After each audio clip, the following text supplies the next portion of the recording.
start off with, we're going to talk about how Activision, even though they had record-breaking sales, they're laying off 800 employees from their Blizzard team.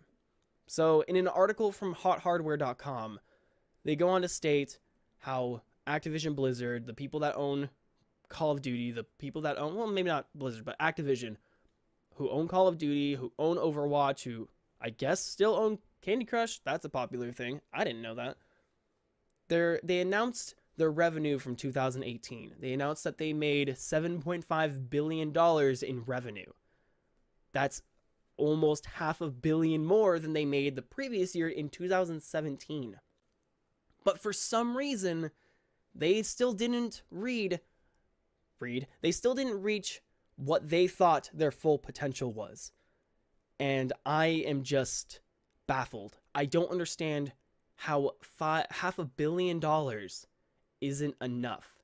That isn't enough to show that you're still improving as a developer, that you're still improving and making games people still want. And because of that, they're planning to, actually, they've already cut 800 people from their Activision Blizzard team. Now, a lot of these people are just marketers. And in my opinion, that's not, I can't say that's not bad, because it's 800 people. 800 people losing their job. That's a terrible thing. But I personally don't like that the marketing aspect of developments and gaming industries in general, that those people are put higher on the list for people to be promoted, get more money, blah, blah, blah, than the actual developers that create the games. Of course, when you create a game, you need people to be able to market it, or else no one's going to play your game. But in order to market the game, you need a game that people are going to want to play. So it's hard for me to say that this is something that I guess am quote unquote happy for, because I'm not. But it's at least their marketing team, which makes me look at it as a more, I guess, positive thing, even though it's not a positive thing. But a statement was given out from Activision Blizzard saying, while our financial results from 2018 were the best in our history, mind you, best in their history. That's like what? Oh, that's well over 20 years, because I've played their games for more than 20 years. That's well over 20 years. I think it's like, oh God, I want to say 40, but that's probably wrong. Around 30-ish years of profit that they're making, or games that they're making, where this is the best year they've had. So while our financial results from 2018 were the best in our history, we didn't realize our full potential, whatever the fuck that means. To help us reach our full potential, we have made a number of important leadership changes. These changes should enable us to achieve the many opportunities our industry affords us, especially with our powerful owned franchises, our strong commercial capabilities, and our direct digital connections to hundreds of millions of players, and our extraordinarily talented employees. Bobby Kotick, the CEO of Activision Blizzard, said in a statement. Now, there's multiple reasons why I hate that statement. One, it flat out points that they had their best history ever, and they're still not happy, reaching whatever the fuck their full potential means.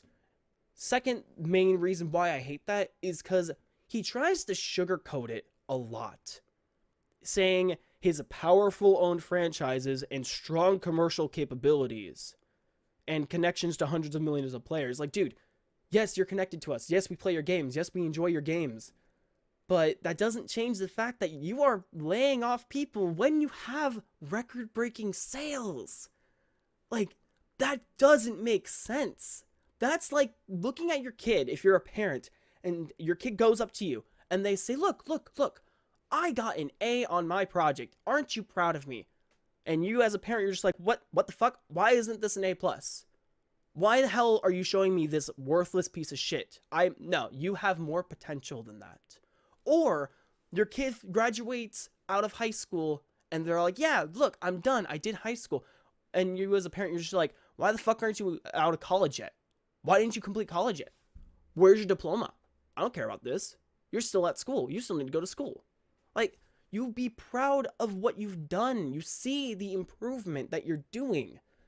Why is that such a bad thing that it isn't what you expected?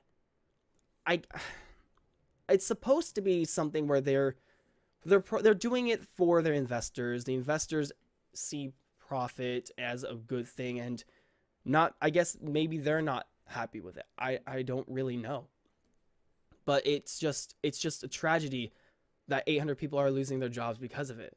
Now, a lot of developers and a lot of other places, they are reaching out and saying how not disappointed, but saying how they feel about this situation. They are offering positions to these people, but just it still is such a terrible, terrible thing to me to say that you're not proud of what you're doing, and that you're not proud of where you're coming from, or what improvements you've done. Like $500 billion. That's just crazy to me. Not 500 billion. I'm sorry. Was it 500 billion? No, 7.5 billion. Half a billion. No, $500 million. Yeah, $500 million of improvement. That just blows my mind. Now, maybe, just saying, maybe if we didn't get some terrible content this past year, we would have spent more money. I don't know. Like, if they come out with a mainstream Diablo game rather than Diablo Immortals bullshit that came out. Or maybe they should have improved Overwatch more instead of just releasing seasonal skins and the occasional new characters. Or, maybe just made a new game. That'd be cool. I would like a new game. I haven't seen one of those in a while, except for every developer making goddamn fucking Battle Royale game coming out. God, so many of those are coming out. But the investors, after hearing this, that they lay off people, not specifically because of this, though, the stocks for Activision Blizzard did go up by 7.4%. So apparently the investors like that. I don't know. Maybe it's the business model that they're trying to shoot forward. They start saying how they're focusing on 3 different key things, key areas. First being developing of the company's main franchises, so coming out with better games for their main games, which that's a positive. Should have done that last year. Activision will be also getting rid of initial blah, blah, blah, blah. They go on to say other stuff too. I don't really care about that. It's mainly the game part that I care about. One of their 3 main pillars for this decision of their filling their full potential bullshit is making more games. Again, that should have been something that they did last year, in my opinion. We haven't had a new game in so long. We're still waiting on Diablo after 7 years, and I fucking love Diablo. I'd play the shit out of that game if they came out with a 4th one, even if it was bad like the 3rd one was in the beginning. But to see that investors are also coming out and putting more money towards this after this kind of decision is being made, whether or not it is because of the 800 employees being fired or just because of their new business model, I still think that's shitty. I still think that's really terrible. So that's that. Enough of Activision.